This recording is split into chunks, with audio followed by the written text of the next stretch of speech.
Welcome to the Project Mom Podcast. I'm your host, Emily Gorey, mom of a sweet baby girl and an ever-evolving entrepreneur. On this show, we will explore the intersection of motherhood and entrepreneurship. We will share stories of moms just like you and me with the goal of fostering community and comfort in knowing that we are not alone in our experiences. Please take a moment to subscribe to the podcast wherever you listen to ensure you get all the updated episodes and releases.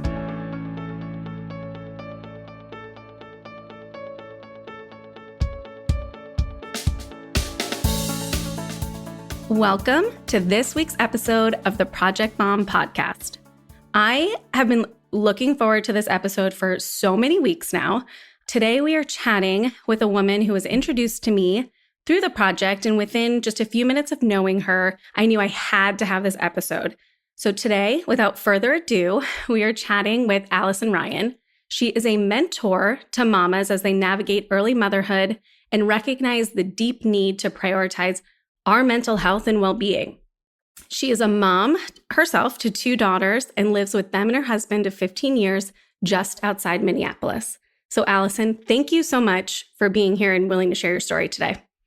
Thank you so very much, Emily, for having me. I am thrilled to be here, and I know this conversation is going to be full of gold nuggets and just so much honesty, which is what I think we all really need as moms and as entrepreneurs. So, yay, I can't wait to talk.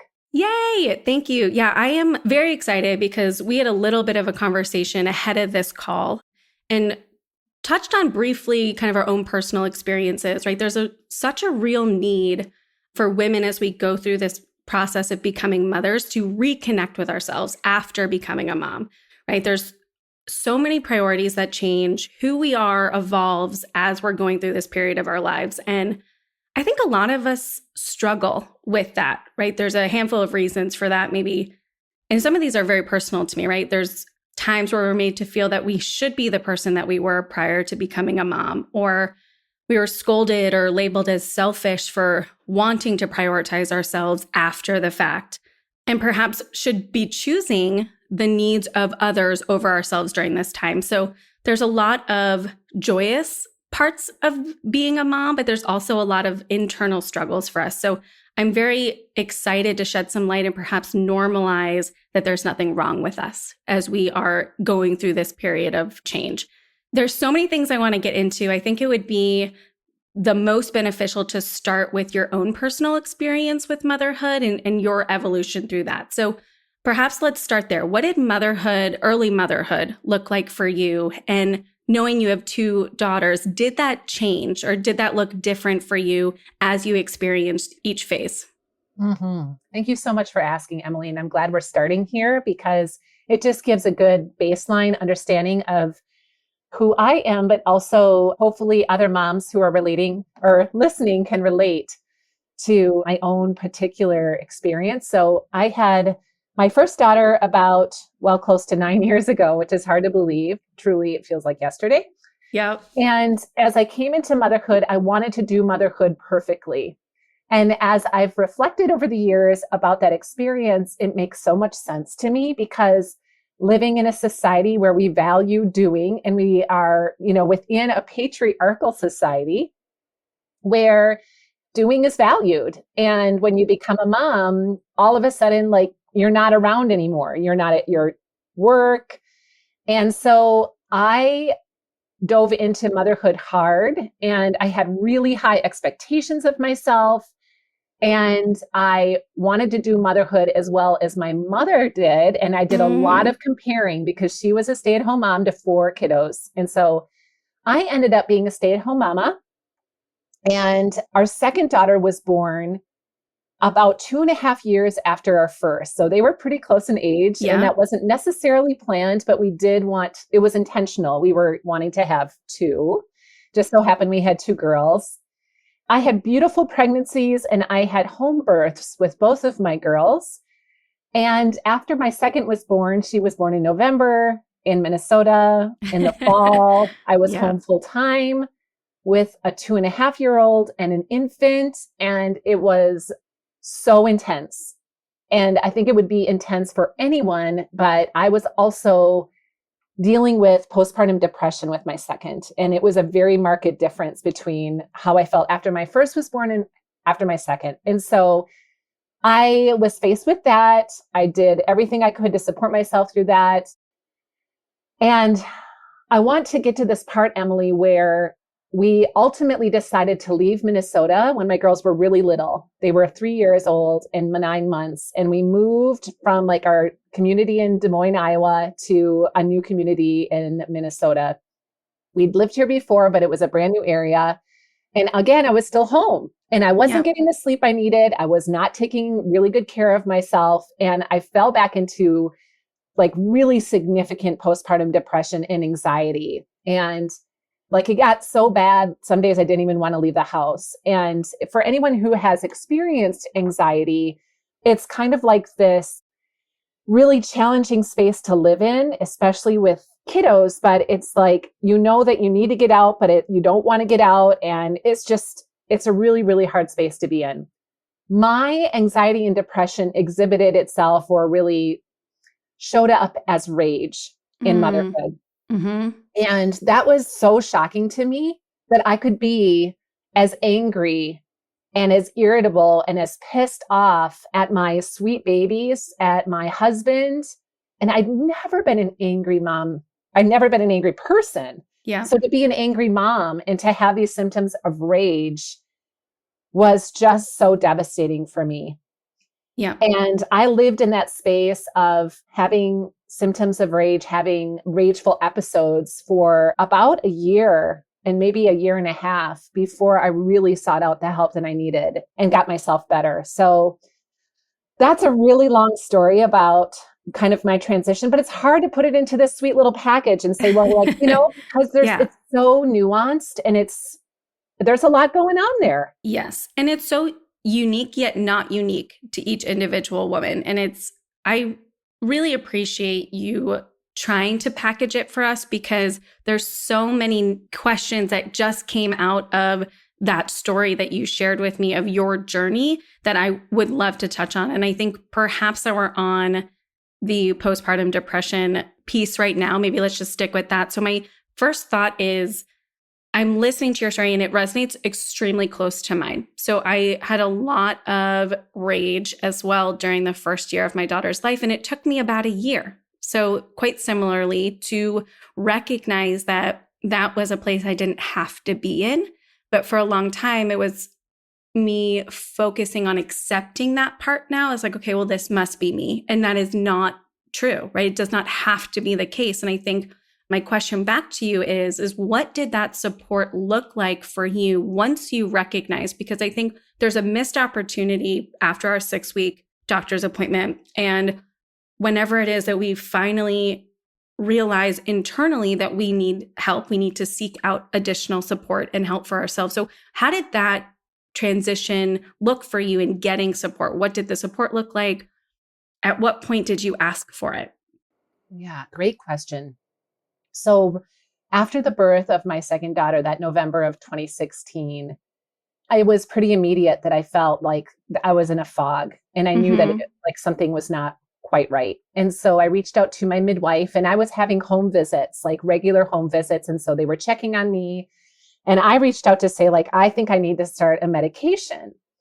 That was very scary for me because I was in a home birthing, like natural community, I felt like there was something wrong with me, which is my own wounding from my own childhood, like kind of rearing its head.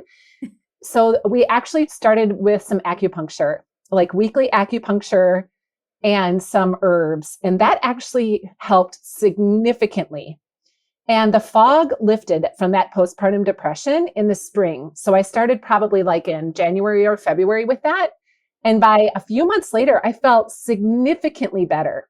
Oh, amazing. It was also that the weather was getting nicer. We were outside more. And we also were really excited because we were planning to move. And that was something to look forward to. But then when we got back into Minnesota after we'd moved and I was home with the girls and I was really miserable, like I was super depressed. I was super stressed out. I wasn't getting the sleep I need. I fell right back into it and I fell into it hard. And so what was I doing to support myself? I found an acupuncturist in the Twin Cities to keep doing that. When my daughter was 1 year old, I started sleeping on my own. She slept with my husband and I slept because sleep was so critical for me. And that made Yeah. such a tremendous difference, but it still wasn't enough. I was taking like other herbs and that I still take today because I love them so much. I started seeing a therapist and I'm still having these rageful episodes. And they're not like a weekly thing. They're kind of like maybe every other month, but they were intense. You know what it's Yeah. like. Yeah. But I was like, I don't want to do medication because I don't want to be that mom. Like, I don't want to have to need it. Like, I'm strong. I can figure this out. I'm going to do all of the things that I can possibly do.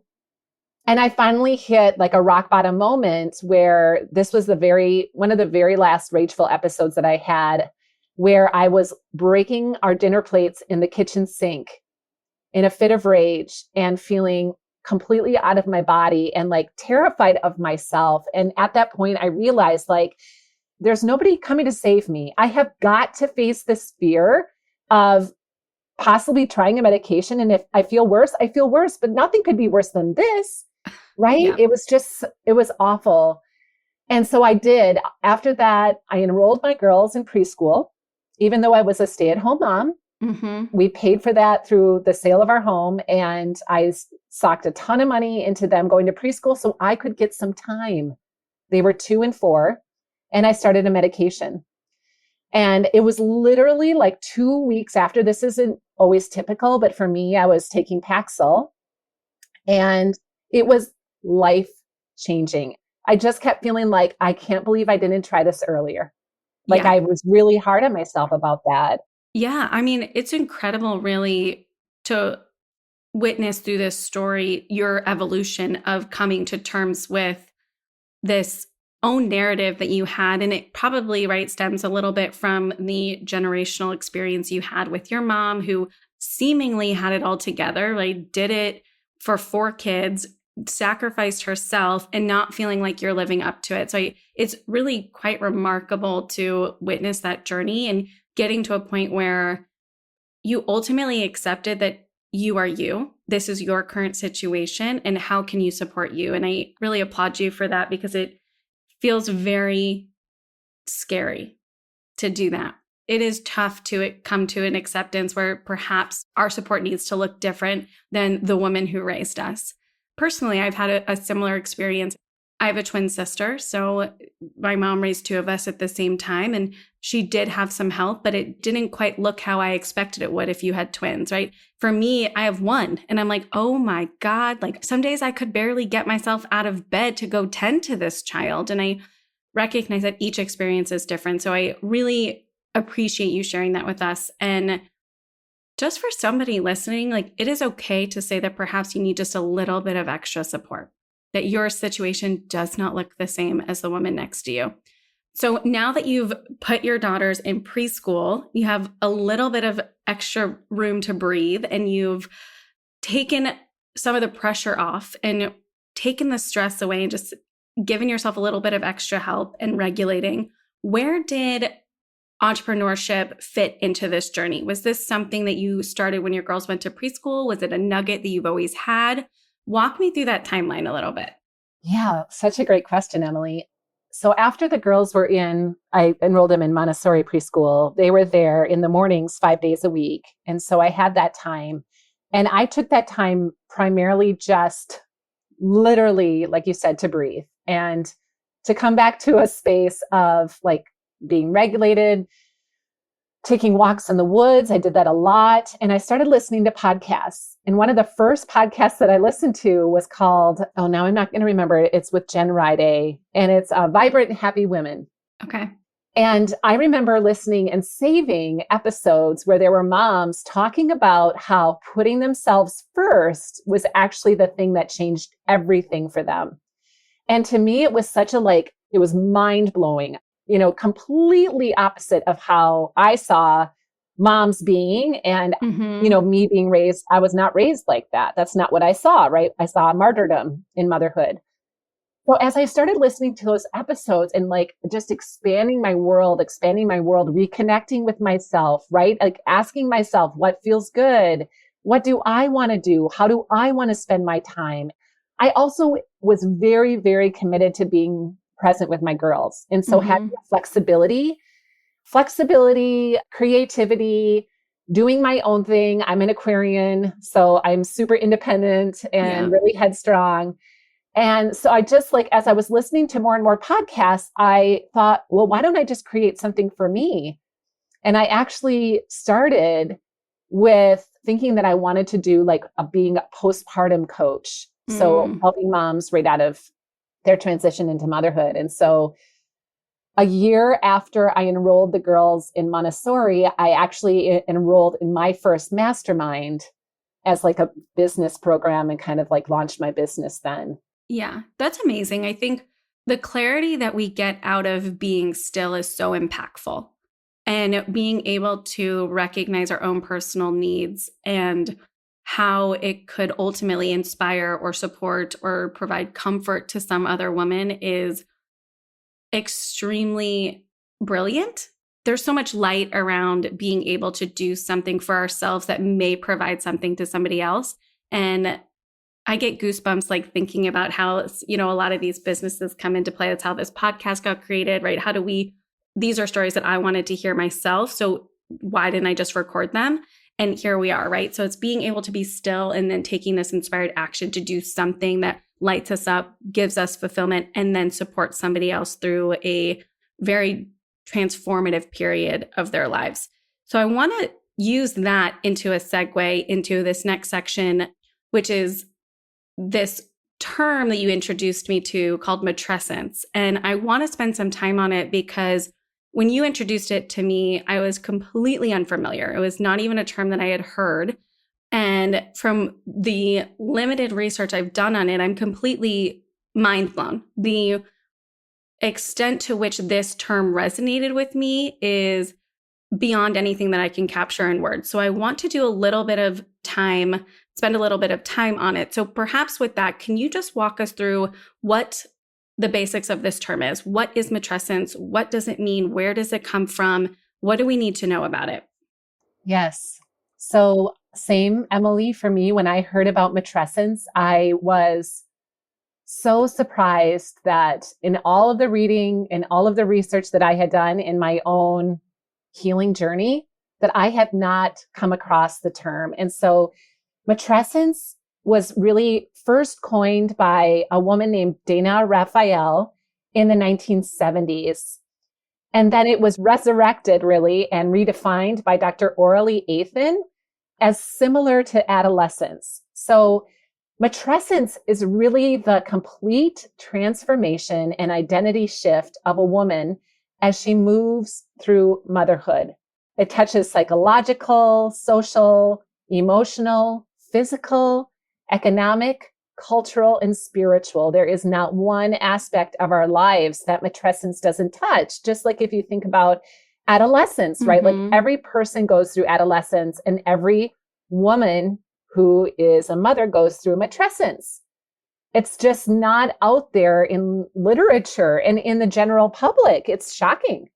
Yeah. I mean, it's quite wild. I mean, if you think about the time in our lives when we go through adolescence, right? We are expected to be cranky. We are expected to have physical changes, and we don't expect to be the same person we were before we went through the journey, right? So, and there's all of this supporting literature for parents as they support their child through this, right? It's mind-boggling to me that the expectation of adolescence is so well supported, but this period of growth for a woman is so neglected. And I think, it ultimately speaks to, what you mentioned earlier of, this patriarchal society that we live in and the focus being on the male role within society and how does the female support that. So I think I'm grateful we're living in the time that we do, that we're starting to make some of these changes and shed some more light on the journey in which a woman goes through. I think about it too, because you and I both had similar experiences with postpartum depression and anxiety manifesting itself as rage. So I saw a stat earlier today. I think it's like 1 in 7 women are being categorized as experiencing some level of postpartum depression. I imagine if you look on the flip side, there's probably maybe one woman who has a lovingly, seemingly easy transition into motherhood, maybe. And then you have that middle 5.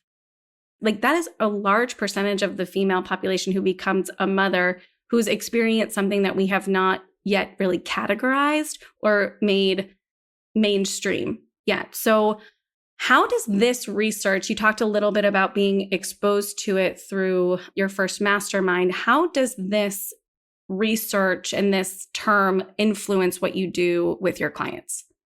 To your point earlier, Emily, just having like a word, language to describe what you're going through, and that language is universal, right? Like thinking about matrescence. So matrescence really shapes the lens from which I'm mentoring mamas from the perspective that transitioning into motherhood is a really big deal. Yeah. And it makes sense that you're feeling like you're different. It makes sense that you're struggling with this identity crisis almost, right? And that you had said something earlier in the podcast, Emily, that I really resonated with. And it's like, I've become a mom, but at the same time, like, do I really have to change? Like, does all of me have to change, right? Like we call that kind of the inner split where, yes, I want to be me, but I'm also this mother, right? And there are many things that are connected to our experience of matrescence. The inner split is one. Self-silencing, where it's like, okay, I'm really angry about this. It must just be me, or I must be doing something wrong. So I'm not going to say anything. And that is something that I really experienced and significantly contributed to my rage because I just kept swallowing my feelings, right? And minimizing our experience. And I think that that is a huge theme for mothers, that it's like gaslighting almost. Moms are like, but I'm feeling really different. And like, I can't believe how this motherhood experience is not at all matching my expectations. And then the rest of the world isn't saying anything. It's like, you feel gaslighted, right? Yeah. And so it's, the matrescence is really the backdrop of everything related to motherhood. It's significant. Yeah, it is really incredible. And I am curious from your perspective and having worked with women who are going through this transition and providing them some level of awareness around that this exists. This is 100% okay to be feeling what you are feeling. It's valid. This is completely normal. So having gone through this process with a handful of women, like what can we do ahead of time? So prior to becoming moms, or even prior to our second transition into motherhood, if we're already, a mom of 1 or 2, and the next one, what can we do to educate ourselves ahead of time? I feel like if this is anything like adolescence, we have to be able to see trends and maybe clues into our own experiences to support ourselves ahead of time and prepare ourselves for what's to come. Yeah, wow, that's a powerful question, Emily, because I think it depends so much on your access to knowledge and your access to people who are aware of matrescence, right? And are talking about it and are incorporating it in their work. Like I don't honestly know, especially in the States, how many OB practices are practitioners, doctors, midwives even are familiar with this term and are even talking about it. And so it's so wonderful that we're having this conversation on your beautiful podcast so that more moms can find out about it and do their research. And now there is, at least through the organization that I received my certification through, or I should say my facilitator training through, it's called Mama Rising. And we can link to that website where people can find like a Mama Rising facilitator who knows about matrescence and the importance of really acknowledging this transition into motherhood. But I think that's a little bit of a difficult question to answer. And it's sad. It's sad that it has to be that way, but it's really about like seeking and searching and staying open and trusting yourself, right? Yeah. Like so often in motherhood, we're looking outside of ourselves for answers to these questions related to parenting, related to our bodies, related to our mental health and well-being, right? Like everything, we're looking outwards. Yeah.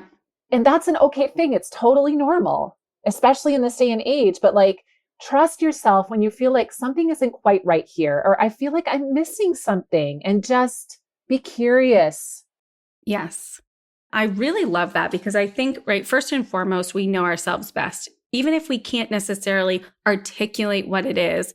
And I go into this a little bit with another episode with a woman named Hannah Abad, and we talk a little bit about this. It's like, how can we be still, right? Which is the approach that you took after your daughters went to preschool, right? How do we be still? How do we get in tune with our own bodies and recognize that perhaps something feels off? And how do we then start to perhaps educate ourselves, look for resources that can help us articulate what it is that we're feeling, whether it be with another mama that we meet, with listening to a podcast, right? Finding, I'm blanking on the name of the podcast you mentioned earlier, but for you was that, right? Finding the fact that your world is starting to expand because you're trusting that something is missing, and just arming ourselves with a little bit of education to build some awareness and find the terms that we need to categorize or help us understand this process that we're going through. So I think the other part of the frustration for me when we were talking a little bit about this up front and us preparing for this conversation is I also don't want to have to do all of the work by myself. How can I get some resources or some tools that I can then ask my partner to participate in, or my immediate family if we have, parental figures nearby, or siblings, or, really close friends who are our support system? How can we get those people to be willing participants in this expansion of what we're going through? You think about parents, they help their kids through adolescence. I would love it if my partner could be so educated and aware that all of these things are happening for me and I don't have to educate him on it. Oh, wouldn't that be nice? That is so powerful. And Emily, I'm right there with you. Like, I've been through several iterations of feeling like, what the bleep? First off, I'm the one who carried the baby. I birthed the baby. I'm nursing the baby. You know what I'm saying? Why do I have to be the one to find this information and educate other people?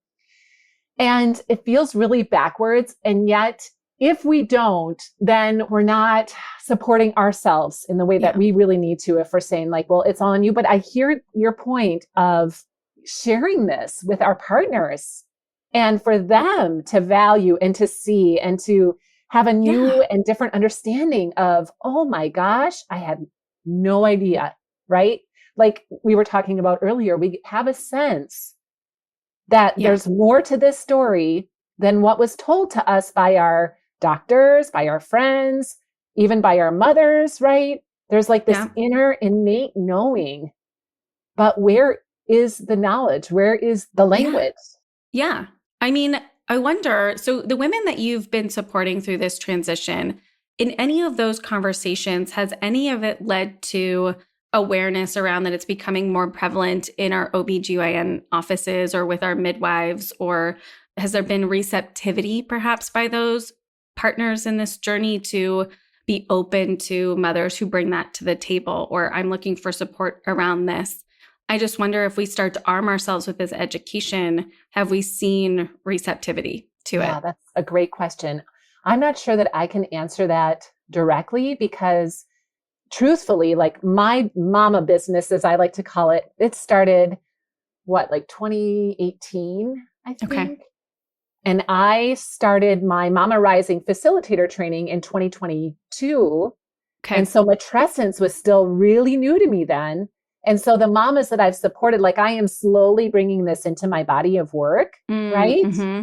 And I'm so excited to ask this question in the group that I'm part of with Mama Rising, because I think that is such a critical piece of the puzzle to be not only sharing this with the mothers, right? To be carrying this themselves, but to share it with their spouse, partner, extended family, their doctors. I know there's mamas in the group that I'm in that are sharing this at a corporate level, which is super cool. Yeah. I would love perhaps, and I'm just talking off the cuff here, so maybe we circle back on this after this interview, but I would love for us to be able to put together maybe a list of questions to ask our doctors, our partners, in terms of maybe our midwives. I know a lot of women these days are choosing to be supported through birth with doulas and things of that nature. So I wonder if we could put together a list of questions to ask these participants in this journey to ensure that we're choosing the right people who have maybe our best interest in mind. I'd love to be able to do something like that, and we can pull something together and start circulating it however that looks.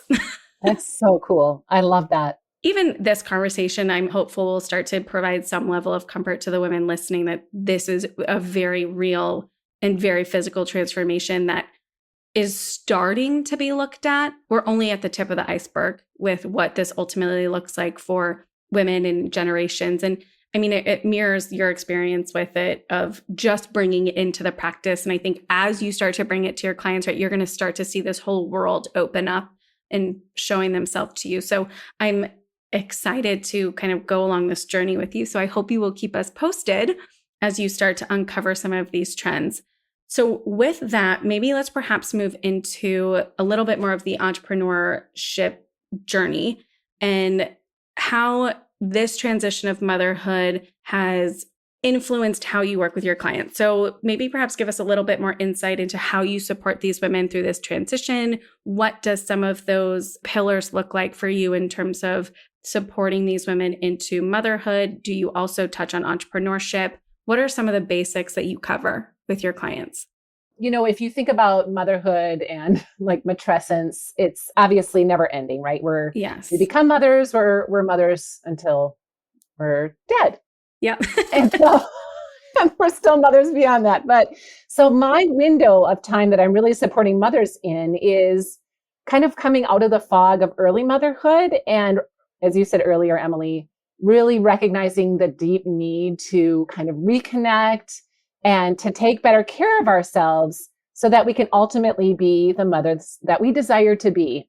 Mm-hmm. And so primarily, I'm supporting mothers in recognizing their self-worth and recognizing the conditioning, the limiting beliefs, the judgments that we have that we've inherited through our own family of origin, having, been raised perhaps in a family of dysfunction, and how all of that is contributing to our experience of motherhood in the present moment. And so it's a very holistic process, and it's really tailored truly to each individual mama because we have such unique experiences. And again, a lot of similarities, right? And I think, especially, for mamas in our generation, having been potentially raised by moms who were stay-at-home mamas and having all of this pressure on us, life is just completely different now. And our expectations are, just huge for what we are putting on ourselves in motherhood. So It's really about reconnecting with who we are now.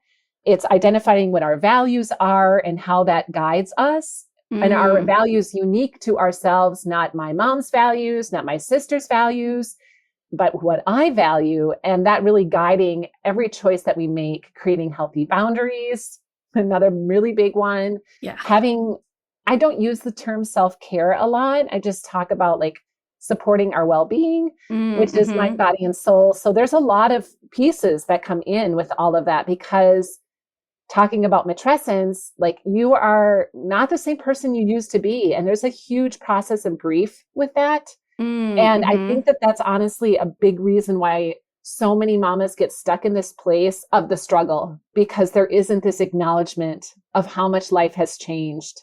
And there's a lot of grief that goes along with that.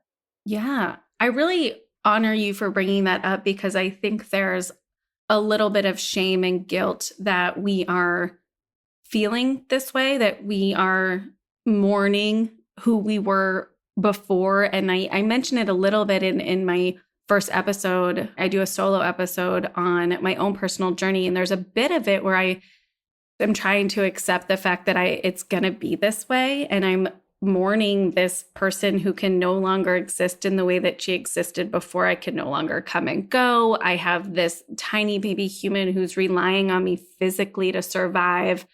The pressure around perhaps I was not able to breastfeed. It was something that I had attempted to do physically there was so much stress on my body, I couldn't actually produce. So there was all this pressure that I think we don't quite recognize it to begin with. We're not mourning that change, the loss of who we were before, and it physically creates more challenges to be the mom that we want to be.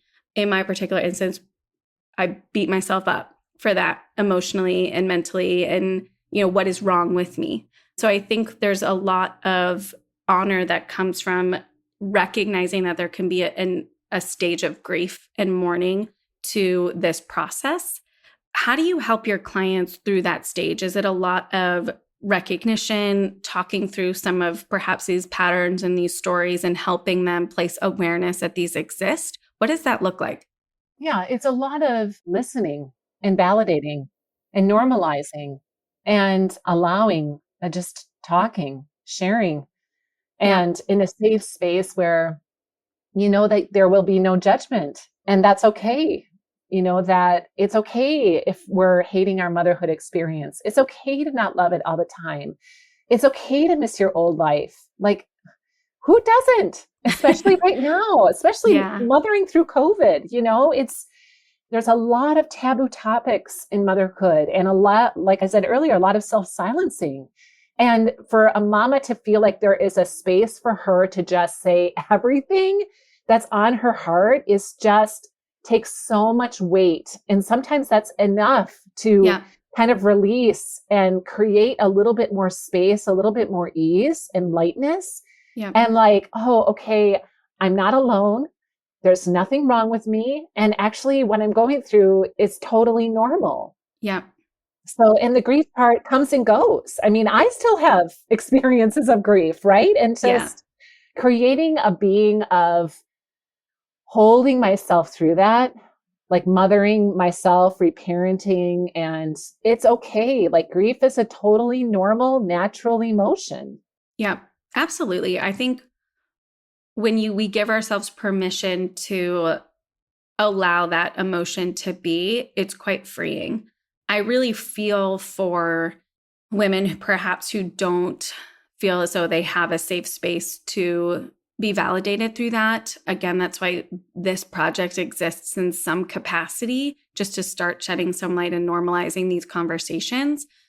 What advice do you have for someone who perhaps doesn't feel perhaps financially secure to pay somebody to support them through this, or perhaps doesn't feel as though they have a community? How can they find that space, that self-container to validate themselves through this? What a beautiful question, Emily. And I'm so glad you asked it, because sometimes too, it's not necessarily like a financial challenge, but it's just like a personal challenge with, not necessarily seeing their value. And I would say that journaling is a really powerful practice. And I know there's a lot of buzz about it, but it's true.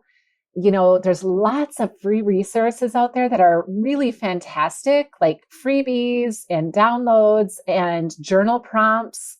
Some awesome people on Instagram to follow around those. And so I think just being committed to expressing yourself, in whether it's writing it down in a journal or whether it's speaking it into your phone or having a conversation with yourself while you're walking in nature, all of those are really powerful tools. And then there's books too, right? Like there's a lot that can be done without spending any money. And all of those things are really worthwhile and really valid. Yeah. I mean, that is such great advice. I think if we can be reminded that we are our own best resource, and again, trusting ourselves that we know ourselves best and we can be there for ourselves, whether it be through, this validation through journaling or just allowing ourselves to express our frustrations or emotions as we're, walking throughout nature and grounding ourselves to a level of calm where we can have some awareness around the validity of what we are feeling is so powerful. So I really do appreciate you highlighting that. I think it could be also extremely beneficial And I can link some as well. Maybe we can pull together some links of some freebie journaling prompts that you like and some books that we can share, perhaps for the woman who is looking to validate what she's feeling, but doesn't yet know how to start that process. So perhaps we can pull some things together for them as well. I am a huge proponent of journaling as well. I think it allows me to get into my own thoughts and kind of break through the noise a bit, the anger, the frustration, which is really just covering up something else that I'm feeling about myself. And you touched a little bit on it, and I want to just touch on it quickly before we wrap this up. It's not necessarily, you said something like it's not necessarily a financial burden, but it's our inability to see our own worth, to seek the help or the support. And I think that can look around, whether it be seeking out somebody who can create that safe space container, or the investment you mentioned earlier around enrolling your kids in preschool, or finding that daycare or a nanny or support to help you in your day so you can have some space to be still, do what lights you up, what grounds you, what calms you. It starts there, usually, around not seeing our own worth. And there's a lot of expectation around needing to produce something with outward measure in order for something to be worthy of our time. Do you see that quite a bit with your clients? And how do you remind them of their worth? I do see this quite a bit. And it's something that I can reflect on and understand from my own perspective. You know, I was at a place where I wasn't investing in myself enough. And then I kind of flipped and was like doing a lot of investing and seeing the benefits of that in so many ways. Sometimes I feel like, but if you only knew, right, like how much, even $100 or, you know, whatever amount, it doesn't have to be a certain amount, right, can change your life. But I think ultimately, along with the belief of not feeling worthy, I also think that there are pieces of, I can do this myself and I'm going to prove it. Yeah. Right? Like, I don't need help. I'm a strong person, kind of similar to what I said earlier. Yeah, I can figure this out myself, until we really can't. I mean, at some point, maybe we do. And there are a lot of people certainly that maybe never invest a cent and can kind of self-direct them into a new place. But that is, I think, one of the most challenging pieces to this puzzle, I would say, when it comes to mothers investing in their well-being. Yeah. And I feel like, if I'm just taking a moment to reflect, I feel like a lot of money can be spent in ways that are related to like the way that we physically look or the ways that we physically feel, which are very, very important, especially like, you know, our internal state, if we're not getting enough supplements, etc. But as far as like feeling well mentally, I think there's a lot of stigma still around mental health, right? Yeah. And especially so in motherhood, because it's like, but you wanted to be a mom and now you're a mom. And how come you're not liking it? And if you're not liking it, like, that's your problem. Yep. You asked for it. It was your choice. Right. It's a really tricky topic. And I would love to dive into that some more at some point, and even with more moms. Yeah. Yeah.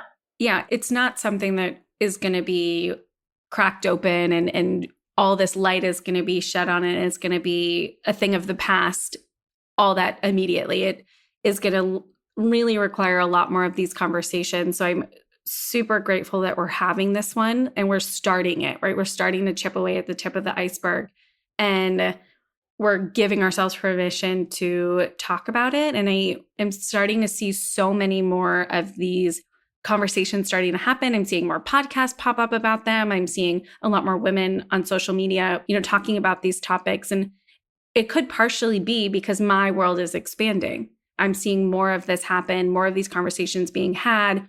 And the more of us expand our world, hopefully the more of the iceberg we can see, and we can start supporting ourselves through this. So I am so grateful that we got to have this conversation.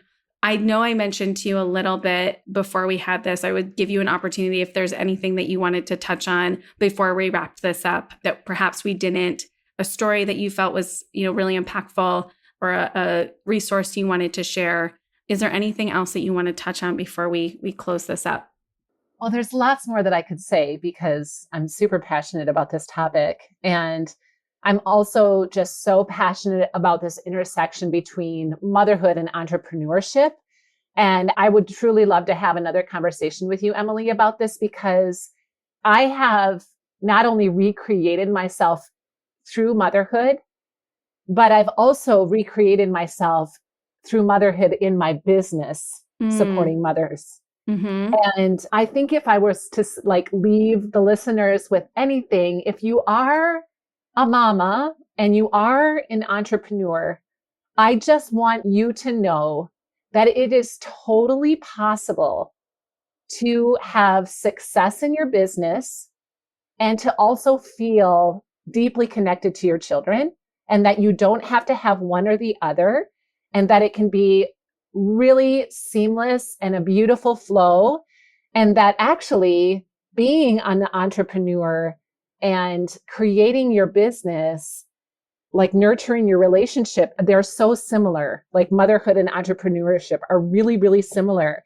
And I think so often it's easy to want to separate them and have this big divide between, well, now I'm going to put on my mom hat and then I'm going to put on my work hat, and the kind of flipping back and forth between them. Yeah. But actually they can intertwine, and it makes both of them more powerful and more enjoyable. So that's just something that I wanted to make sure to say before we jumped off. I love that. I think even me personally hearing that is so impactful. So I thank you for that. And I'm sure other women feel some level of relief and gratitude for that as well. So I do appreciate you sharing that with us. So as we wrap this up, how can the women listening, or men, maybe I should not narrow this in, how can our listeners find you? Where can they find you on social media, your website? How can they interact with you? Yeah. So I'm primarily on Instagram these days at I am Alison with one L, Ryan.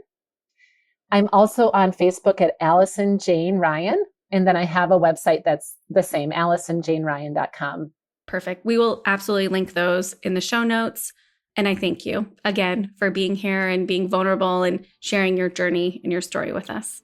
Thank you so much, Emily. This has been such a joy and an honor. Thank you. So for those of you listening, if you want to learn more about Alison and her journey and her work, check out our show notes. If you want to learn more about our project, check out projectmompodcast.com. Thanks so much for listening to today's episode. If you liked what you heard, please help us out and leave a review wherever you listen, and consider sharing with your friends. If you're interested in learning a bit more about the project or want to share your story, please visit our website linked in our show notes below.